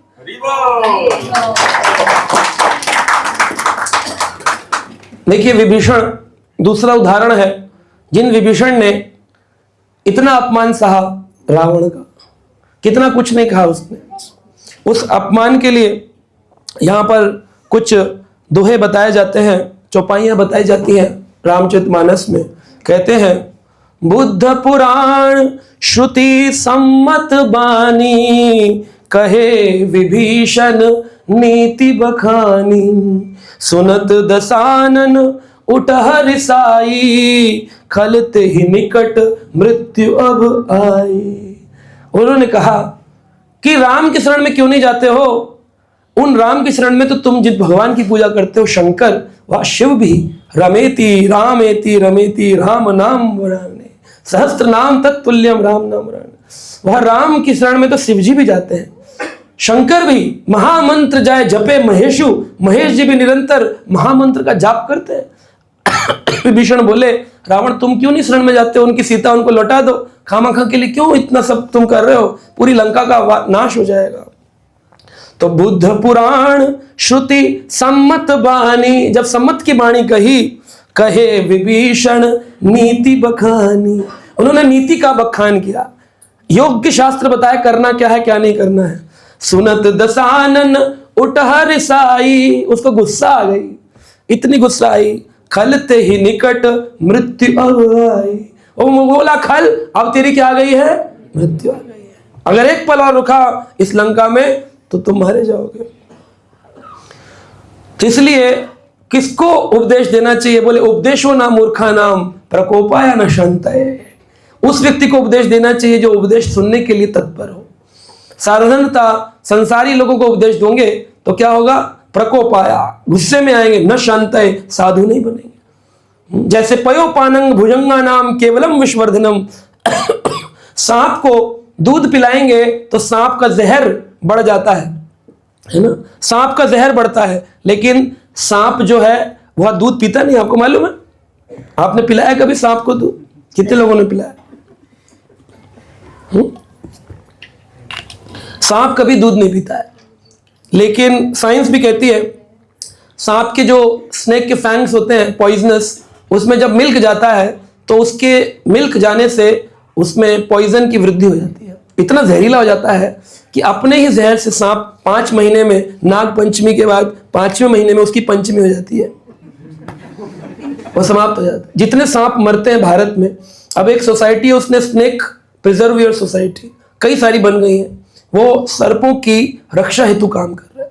वो नाग पंचमी के विरोध में इतने लेक्चर देते हैं, इतने, जैसे लोग गऊ के लिए बोलते हैं, हम लोग मंदिरों के लिए बोलते हैं, ग्रंथों के लिए बोलते हैं, प्रसाद के लिए बोलते हैं, वो लोग सर्पों के लिए बोलते हैं कि इस जीव के क्या बिगाड़ा है। वो सपेरे उसको बांध लेते हैं, गली मोहल्लों में दूध पिलाने के लिए डिमांड करते हैं। लोग कहते हैं शंकर जी का है, कह के पिलाते रहते दूध। शंकर जी के सांप दूध पीते हैं। वो शंकर के सांप जो है वो भगवत राम रस का राम पान करते हैं, वो संसार दूध का पान तोड़। तो ऐसा दूध पिला करके सिर्फ हम सांप का जहर बढ़ाते हैं। तो ऐसे किसी मूर्ख को उपदेश देने से उसमें क्रोध की वृद्धि होती है, वो कभी साधु नहीं बनता। इसलिए कोशिश करनी चाहिए कि हम ऐसा कार्य ना करें। और फिर जब विभीषण के साथ ऐसा हुआ तो विभीषण ने क्या कहा, बता रहे हैं ये बात शिवजी ने पार्वती को बताई है। ये संवाद विभीषण का और राम का शिवजी बता रहे हैं। उमा संत कही इह ही बड़ाई, मंद करत जो करत भलाई। तुम पितु सरसी बल ही मोहि मारा, राम भजे हित नाथ तुम्हारा।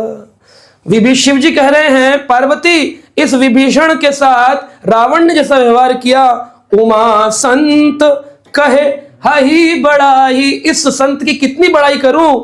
मंद करत जो करत भलाई, मंद व्यक्ति जो कार्य करता है लेकिन संत उसकी भी क्या करते हैं, भलाई करते हैं। तुम ही पितु, रावण को जब इस प्रकार व्यवहार हुआ, विभीषण ने कहा तुम ही पितु, तुम कौन हो, मेरे पिता समान हो, बड़े भाई हो।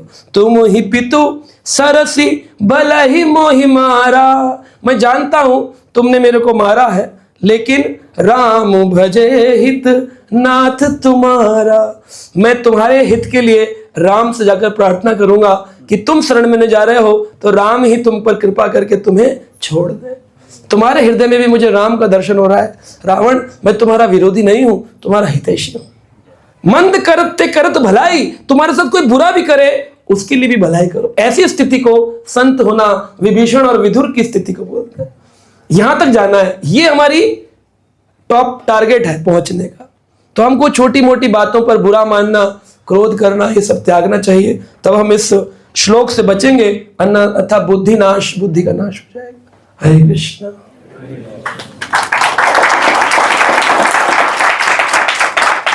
या बहुत ज़्यादा गुस्सा प्रकट नहीं करना चाहिए। तो कई बार क्या होता है कि आर्टिफिशियली हम सप्रेस तो कर लेते हैं गुस्से को, लेकिन अंदर रह जाता है। हाँ। और वो अंदर फिर उसको हम अलग अलग तरीकों से व्यक्त करते हैं, ईर्ष्या के माध्यम से, प्लानिंग करके बहुत सारी चीज़ें कर देते हैं। तो उस केस में क्या करना चाहिए, गुस्से को निकाल दें बाहर या फिर उसको अंदर रखें और बाद में उसको यूटिलाइज करते रहें? यही प्रश्न मैंने एक बार परम पूज्य गोपाल कृष्ण गोसाई महाराज, दो प्रकार के क्रोध हैं, एक्सटर्नल एंगर और इंटरनल एंगर। एक्सटर्नल एंगर फिर भी ठीक है कि भाई आया और तुरंत निकल गया, फिर बाद में रसगुल्ले बूंदी साथ बैठ के खा लिए, कोई दिक्कत नहीं। लेकिन इंटरनल एंगर तो बहुत बुरा है महाराज जी। कोई व्यक्ति हमारे से बुरा करता है, वो तो खुश होकर घूम रहा होता है क्योंकि उसने तो किया, मेरा वाला पार्ट बाकी है अभी। तो मेरे अंदर वो क्रोध रहता है, तो उसको देखकर चिढ़ मस्ती रहती है। कुछ कर पाते नहीं क्योंकि भक्त बन गए हैं और सबको लेक्चर भी दे रहे हैं महाराज जी कि हम भक्त बनना चाहिए। तो महाराज जी अगर हम ही क्रोध व्यक्त करेंगे लोग क्या सोचेंगे, तो हम करें ना करें, क्योंकि ऊपर से फॉरगिव तो कर दिया है लेकिन अंदर से फॉरगेट नहीं कर पा रहे हैं।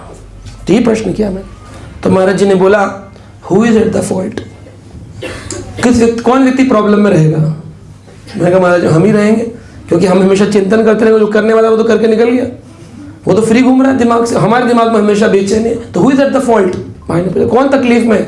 अगर तुम चाहते हो इसी जन्म में कृष्ण को प्राप्त करना, तो कोई कुछ भी करे तुरंत उसको फॉरगिव भी करो और तुरंत फॉरगेट भी कर दो। जा, तेरी करनी तेरे साथ, मेरी करनी मेरे साथ, ऐसे। और अगर आता भी है तो सांकेतिक रूप में करना चाहिए। हाँ जी, हाँ जी। लेकिन प्रभु जी कभी कभी ऐसा होता है कि क्रोध कंट्रोल में नहीं रहता। तो प्रभु जी कभी कभी ऐसा होता है कि बच्चों को कितना भी समझाया जाए तो सांकेतिक भाषा में तो समझ में नहीं आता, क्रोध में समझ में नहीं आता, फिर उसको कैसे डील करें उससे। क्रोध करती है तो समझ आता है। जब तक आप कंट्रोल में है तो वो डर के मारे कंट्रोल हो जाते हैं। बाद की बात बता, मैंने बताया ना, फिर जिस दिन वो कंट्रोल से बाहर जाएंगे फिर क्या करेंगे, फिर पिंड गायब करेंगे।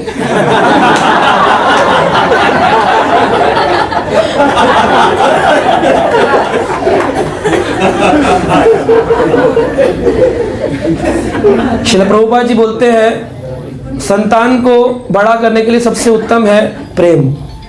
जितना अधिक प्रेम करेंगे बच्चों से आप पाएंगे उतने बच्चे आपकी इज्जत करेंगे। प्रभुपाद जी बताते हैं जब वो छोटे थे, एक दिन उनको रात में 10 बजे भूख लगी, तो उन्होंने अपनी माता रजनी से कहा माँ मुझे भूख लगी है। तो माँ ने आप ही की तरह व्यवहार किया, थोड़ा सा क्रोध युक्त किया, और प्रभुपाद जी जो थे वो रोने लग गए और अपने पिता गौरमोंडे के पास गए। इतनी क्रिया में 12 बज गए रात के, रोते रोते। गौरमोंडे सो रहे थे, उतने में उन्होंने रोते अभय चरण को देखा। तो गौरमोंडे उठे और पूछे क्यों अभय रो रहे हो? कहा मुझे कचौड़ी खानी। माँ बोलती बताओ इसका कोई टाइम है कचौड़ी खाने का? रात को 12 बजे कौन कचौड़ी खाता है? किसी को मालूम था कि सांप्रदायिक आचार्य होंगे, इस्कॉन के संस्थापक आचार्य होंगे, इस्कॉन के संस्थापक आचार्य रात को 12 बजे कचौड़ी की डिमांड कर रहे थे? आपको थोड़ी पता है आपके संतानें आगे जाकर क्या करने वाली हैं, कौन जाकर के शिकागो में प्रवचन देगी, कौन जाकर के भगवत गीता के ग्रंथ पर टिप्पणियां करेंगे, आपको नहीं पता। तो इसलिए आप उनको भगवान ने भेजा किसी विशेष कार्य के लिए, हर आत्मा को। तो ऐसा भाव रखते हुए उनके प्रति एक संवेदनशीलता का व्यवहार करना चाहिए। मारने से कभी कोई नहीं बदलता, कुछ कम समय तक डर डर के चल लेंगे, लेकिन जो चीज़ आप जितना दबाएंगे उसी चीज़ को छुप छुप कर अपने मित्रों के साथ करेंगे, है ना। आप सोचेंगे नहीं ऐसा करें, नहीं, कभी नहीं हो, कभी परिवर्तन नहीं हो सकता। क्रोध से कभी भी नहीं जीता जा सकता।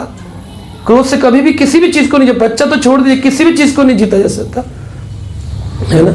आप छोटे बच्चों से देख लीजिए, पूछ लीजिए, जो जो उन पर क्रोध करते परिवार में, उससे पर्सनली पूछा जाए आपके प्रिय कौन है, वो ऐसे व्यक्ति का नाम है दादा का, दादी का या चाचा का, जिनसे उनका क्रोध कम होता है। यानी बच्चे को भी बुरा लगता है, उसकी भी अपना एक, है ना, उसको भी लगता है सेल्फ एस्टीम जिसके बात करें, तो हमें क्रोध नहीं है। तो प्रभुपाद जी बोलते हैं कि वह जो प्रेम मेरे पिता ने उस रात 12 बजे मुझे दिखाया, वही प्रेम मैं आज तुम सब शिष्यों पर दिखा रहा हूं।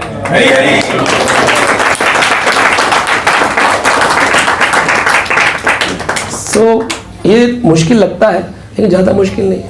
आप छोड़ दो, आपके मारने पीटने से, धमकाने से कभी परिवर्तन नहीं होगा। अगर उसे भक्त बनना है या समझदार बनना है या ज्ञानी बनना है, ये सब आत्मा अपने पूर्व जन्म से लेकर आ रही है। उसको ज़्यादा बोलना, आप उसे सहायता कर सकते हो। अगर यहाँ पर पंचाग्राही प्रभु या प्रभु जी या आप लोगों के ऊपर क्रोध व्यक्त करें कि तुम नहीं आए तो मैं तुम्हारी टांग तोड़ दूंगा, तो इससे आपको आनंद अनुभव नहीं होगा।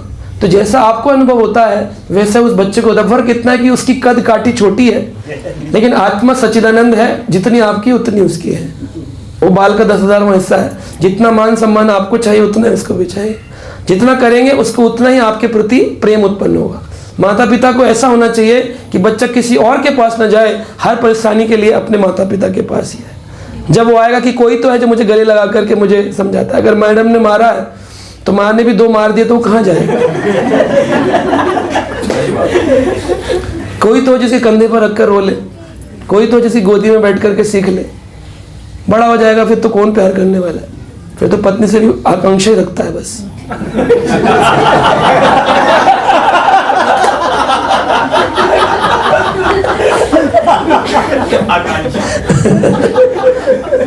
आप समझिए माता जी। Thank you. ये ना एंगर से रिलेटेड ही है।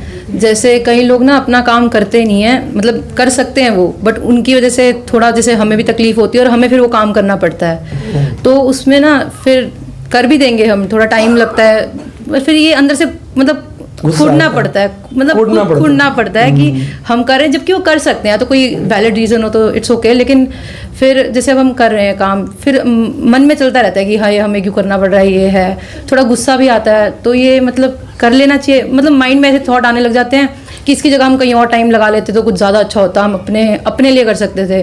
तो ऐसा क्यों होता है? जीवन में जो भी क्रिया करते हैं वो हमारी भगवान की इच्छा से होती है, आप जानते हैं। संसार में कई लोग हैं वो कहते हैं बन के रहो पगला, काम करे अगला।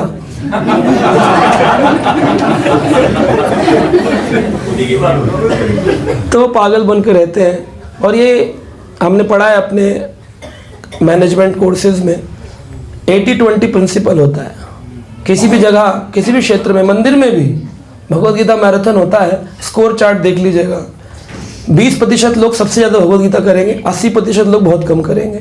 ओवरऑल सारा स्कोर बढ़िया आएगा, लेकिन हमेशा ही 20% लोग 80% लोगों का काम करेंगे और 80% लोग केवल 20% लोगों का ही काम करेंगे। तो वो जो 20% है उनको प्रसन्न होना चाहिए, दुखी नहीं होना चाहिए। क्यों? क्योंकि भगवान ने उनको ये क्षमता दी है कि वो 80% लोगों का काम कर सकते हैं, और ठाकुर जी इससे प्रसन्न होते हैं। और आपको प्रसन्न होना चाहिए कि मेरे को भगवान ने इतनी शक्ति दी है कि इस पगले का काम इस अगले को करना पड़ रहा है।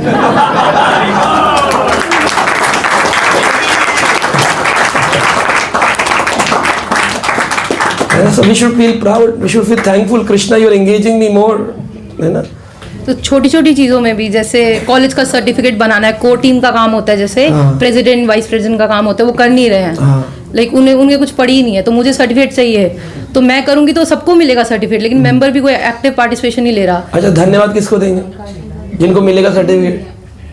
हाँ जी। किसको देंगे? प्रेसिडेंट को देंगे, आपको देंगे? नहीं, मेरे को देंगे। बट तो ये फिर अब आपको भलाई का आशीर्वाद मिल रहा है ना, कितने लोग आपको धन्यवाद देंगे?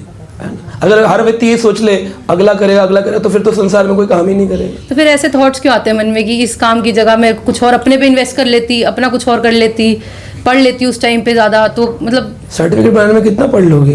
नहीं नहीं प्रभु जी, काम होता है, जैसे जाना पड़ेगा, ऑफिस जाना पड़ेगा, पहले प्रिंसिपल मैम के साइन लेने पड़ेंगे, 2-3 दिन लगेंगे, तो ऐसे माइंड में क्यों आता है? मतलब सेल्फिश है हम? नहीं आता है क्योंकि हम कंपैरेटिव स्टडी करते हैं। हमें लगता है कि हमारे साथ टॉर्चर किया जा रहा है, हमारा ओवर यूटिलाइजेशन किया जा रहा है, हमारे साथ में ना गलत किया जा रहा है। ऐसा फील नहीं आना चाहिए। जो कुछ भी हो रहा है भगवान की इच्छा से हो रहा है, भगवान को धन्यवाद देना चाहिए। अगर मैं सोचूं, हर व्यक्ति ऐसे सोचे, मैंने आज से 20 साल पहले कॉर्पोरेट से निकलकर प्रचार प्रारंभ किया गुरु महाराज की कृपा से, और आज भगवत कृपा से प्रचार कर रहे हैं विश्व में जाकर अलग अलग जगहों पे। तो अगर मैं सोचूं कि भाई मैं क्यों निकलूं अपने परिवार को छोड़कर, ये लोग तो नहीं जाते कहीं पर, मैं क्यों जाऊं, यही कंपेयर करते हैं तो कोई नहीं जाएगा। प्रभुपाद जी ये सोचते, किसी ने तो गौड़िया मठ में गीता पे तात्पर्य नहीं लिख रहा, कोई तो नहीं जा रहा विदेश, मैं क्यों जाऊं, मैं खाऊंगा वृंदावन छोड़ दूं, मैं क्यों करूं, तो क्या कभी इस्कॉन खुलता? कभी हम लोग बैठते यहाँ पे चर्चा करते कि साधु संग मिलता? तो कोई ना कोई तो एक वो होता है ना। और ये चीज़ आज आपको दुख दे रही है, आने वाले समय पर आप कहेंगे कि वो जो एक्सपीरियंसेस थे वो प्रेसिडेंट बनकर वो नहीं पाएगा जो आप सेक्रेटरी बनकर के पा जाएंगे। जब आप किसी ऑफिस में काम करेंगे तो आप कहेंगे देखो मेरी मैनेजमेंट डीलिंग्स कितनी अच्छी हैं, मेरे सारे एम्प्लॉयज मुझसे खुश रहते हैं क्योंकि मेरे अंदर एक इंटरेक्टिव है, मेरे अंदर एक एक्टिव नेचर है। कंपनी के मालिक, कंपनी के जो भी जहां आप रहेंगे, चाहे मंदिर के अध्यक्ष हो, जहां भी आप रहेंगे, एक एक्टिव व्यक्ति से सारे लोग प्रसन्न रहते हैं और लेजी को सब चिढ़ते हैं क्योंकि वो तमोगुणी होता है। तो चाहे प्रेसिडेंट भी हो, किसी भी पद पर हो, उसकी कोई वैल्यू नहीं, भगवान की नज़र में भी, समाज की नज़र में भी नहीं। तो हमें उस वैल्यू के लिए काम करना चाहिए, ना कि सबके लिए सोच करके, क्योंकि सबको खुश करेंगे और ऐसा करते रहे कंपैरेटिव तो हमेशा दुखी रहेंगे। So we should be very happy कि Krishna has chosen us for some good works, है ना? Okay, thank you. और एक और क्वेश्चन था, जैसे छोटी छोटी बातों पे गुस्सा आते, जैसे अब जैसे गार्ड है उनको गेट खोल के रखना चाहिए, लेकिन वो कई बार जैसे गाड़ी अंदर आनी होती है तो वो बैठे हुए हैं आराम से, गेट नहीं खोलते, फिर गुस्सा आता है कि हम उठ के खोले, तो मतलब ये गुस्सा नहीं करना चाहिए, हमें खुद खोल लेना चाहिए उठ के? कर सकते हैं, वहाँ पर सांकेतिक क्रोध कर सकते हैं क्योंकि उनकी वो ड्यूटी है। अगर हम, प्रभुपाद जी ने ये नहीं कहा, जहाँ पर व्यक्त करने की जरूरत है वहाँ करना चाहिए। फिर थोड़ा गंदा, मतलब अंदर से बुरा फील होता है कि क्या बोलना, उठा के आके हॉर्न मारे, वो गेट खोलने से हम खुद ही खोलें ना। वहाँ पे उतर के जाइए, उनको बोलिए भैया आप किसकी तनख्वाह लेते हैं, आपको किस लिए देते हैं? आपको अगर ऐसे ही बैठना है तो ऊपर हमारा रूम खाली है, वहाँ लेट जाइए थोड़ा जाकर, हम पाँव दबाएंगे आधे घंटे में। तो वो लगता है कि बुरे कर्म ना कर ले, हम खुद ही जाके ना, ये बुरा कर्म नहीं है। नारद जी ने एक बार देखा कुछ लोग, एक सांप था वो बच्चों को काटता था, पेड़ के नीचे बच्चे खेलते थे और रोज एक बच्चे की मृत्यु होती थी। नारद जी दया भाव के साथ कहे, बोले कैसे तुम हो, सर्प योनि पाकर के ये सर्प जहर किस लिए मिला था? ताकि तुम अपना भोजन खा सको, किसी जीवस जीवनम, तुम खा रहे हो किसी एक बच्चे को, किसी पुरुष के बच्चे को, क्यों? ये तो तुम पाप कर रहे हो। सांप बोला मुझे फिर जहर क्यों दिया? बोले केवल तुम्हारे को दिया ताकि तुम अपनी रक्षा करो, तुम्हें किसी को नहीं काटना है। ठीक। कुछ महीनों बाद आए तो देखा लहूलुहान पड़ा सांप, बच्चे पत्थर मार रहे हैं, वो पड़ा हुआ ऐसे, लोग पत्थर मारे, सांप सांप वैसे पड़ा हुआ। तो नारद जी को फिर गुस्सा आया बच्चों पर, हटो हटो हटो, क्या कर रहे हो, क्यों मार रहे हो उसको, उस जीव के ऊपर क्यों ऐसा कर रहे हो? सांप को बोले अरे क्या हो गया सांप, तुम्हारी स्थिति कैसे होगी? बोले आपके कारण। बोले आपने कहा था किसी को काटना नहीं, मैंने काटना छोड़ दिया। नारद जी बोले मैंने काटने को मना किया था, फन दिखाने को तो मना नहीं कहता, फुसकार मारने को मना नहीं कहता, अपने रूप को दिखाने को सांप हो, सांप तो बनकर रहना पड़ेगा ना। तो कोई प्रेसिडेंट की स्थिति पे और उसका गार्ड जो है वो बदतमीजी कर रहा है, सिगरेट पी रहा है, गलत काम कर रहा है, ऑफिस में लोगों की चीटिंग कर रहा है, चोरी कर रहा है, और बॉस ये बोले हरे कृष्णा कोई बात नहीं कर लो कर लो, ऐसा तो नहीं होता। नहीं। तो उसको डांटना, वहां पर उसको सैलरी मिल रही ताकि वो मैनेजमेंट, तो वहां व्यक्त सांकेतिक क्रोध कर रहा है, ऐसा भी नहीं कि बेटा बताऊंगा शाम को तुझे, ऐसा भी क्रोध व्यक्त नहीं करना, लेकिन सांकेतिक क्रोध करना है क्योंकि उस पोजीशन पे है ताकि सिस्टम मैनेज है ना, तो वहां पर क्रोध व्यक्त करता है, लेकिन थोड़ा हड्डी पसली नहीं तोड़नी। Thank you. हरे कृष्णा। तो प्रभु जी का बहुत बहुत बहुत धन्यवाद। कितना टफ ये दोनों श्लोक हैं, है ना, इसको एक्सप्लेन करने में दोनों एक्सप्रेशन हो सकती है इसकी, एक बहुत गंभीर, इतनी गंभीर कि आपके सिर के ऊपर से चला जाए, और एक ऐसी जो शिल्प जो आज प्रभु जी ने जो है इतने अच्छे से समझाया, इतने सारे उदाहरण देकर के, प्रैक्टिकल उदाहरण देकर के, और सबको हंसाते हंसाते जो है इतने महत्वपूर्ण श्लोक प्रभु जी ने समझा दिए, है ना। तो प्रभु जी का जैसे आप जानते हैं कितने भक्त जो है प्रभु जी के YouTube चैनल्स पे लेक्चर सुनते हैं, सुन चुके हैं। बहुत बिजी शेड्यूल है, मैं प्रभु जी का थोड़ा सा बायोग्राफी पढ़ रहा था तो इतना बिजी शेड्यूल, इतने सारे जगहों पे कार्यक्रम होते हैं ऑल ओवर द वर्ल्ड, है ना, नॉट जस्ट इन इंडिया, बाहर भी बहुत सारे जगह। 7:01 पे प्रभु जी सेंटर के अंदर थे, 7 से 9 का टाइम था, 7:01 पे प्रभु जी बिल्कुल अंदर पहुंचे हुए थे, है ना। तो प्रभु जी का बहुत बहुत बहुत हम धन्यवाद करना चाहेंगे हृदय से, कितने डिफिकल्ट सब्जेक्ट को इतने सरल तरीके से और हम सभी के भलाई के लिए, हम सभी के उद्धार के लिए जो है समझाया है। तो जोर से एक बार हरे कृष्णा मंत्र बोलेंगे सभी भक्त, हरे कृष्णा कृष्णा कृष्णा हरे हरे, हरे राम राम राम हरे हरे। जीवन में भक्ति और शांति का संचार करना चाहते हैं तो देर किस बात की, जुड़िए हमारे YouTube चैनल कृष्णा टीवी से, जहां आपको मिलेंगे भक्तिमय वीडियोस, प्रेरणादायक भागवत कथाएं और अनमोल आध्यात्मिक ज्ञान। तो अभी सब्सक्राइब करें और हमें फॉलो करें एवं अपने प्रियजनों के साथ ये दिव्य यात्रा साझा करें और आध्यात्मिकता की ओर कदम बढ़ाएं। हरे कृष्णा।